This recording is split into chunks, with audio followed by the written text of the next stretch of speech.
COPD, asthma. ஆஸ்துமான்றது வந்து பார்த்தீங்கன்னா, நான் ஏற்கனவே சொன்ன மாரி மரபணு சம்மந்தப்பட்டது, அலர்ஜி பிரச்சனை சம்மந்தப்பட்டது. இதெல்லாம் வந்து பார்த்தீங்கன்னா, சின்ன வயசுலேருந்தே தொடர்ந்து வரும். ஆனா சிஓபிடின்றது வந்து பார்த்தீங்கன்னா, உங்களுக்கு வந்து இடைப்பட்ட அதாவது ஏஜ் வந்து 20-40 அதாவது உங்களுக்கு வந்து நடுத்தரமான ஏஜ்ல தான் வரும்.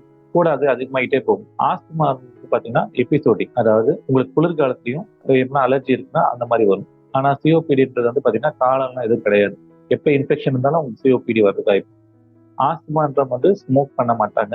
சிஓபிடிக்கு வந்து ஸ்மோக்கிங் ஹிஸ்டரி ரொம்ப ப்ராப்ளமா இருக்கும். யூசுவலி அது மாரி ஆக்குபேஷன் எக்ஸ்போஷரும் அதிகமா இருக்கும். ஆஸ்துமாக்கு வந்து பார்த்தீங்கன்னா, உங்களுக்கு டே டு டே வேரியேஷன் அதாவது உங்களுக்கு நைட்லயும் விடிய காலையிலயும் சிம்டம்ஸ் ரொம்ப அதிகமா இருக்கும். காலையில போக போக கொஞ்சம் கம்மியாகும். ஆனா சிஓபிடி அப்படி கிடையாது. தொடர்ந்து சிம்டம்ஸ் இருந்துகிட்டே தான் இருக்கும். ஏற்கனவே சொன்ன மாரி இத எப்படி கன்ஃபார்ம் பண்றது பார்த்தீங்கன்னா, நுரையீரல் செயல்திறன் டெஸ்ட் தான் பண்ண முடியும். நுரையீரல் செயல்திறன் டெஸ்ட் பண்ணும்போது, அதுல ரிவர்சிபிலிட்டிம்பாங்க. அதாவது இன்னேலர் தெரப்பி குடுத்துட்டு 15 மினிட்ஸ் கழிச்சு பண்ணும்போது, அது வந்து இம்ப்ரூவ் ஆச்சுன்னா அது ஆஸ்துமா, இம்ப்ரூவ் ஆகலன்னா அது சிஓபிடி.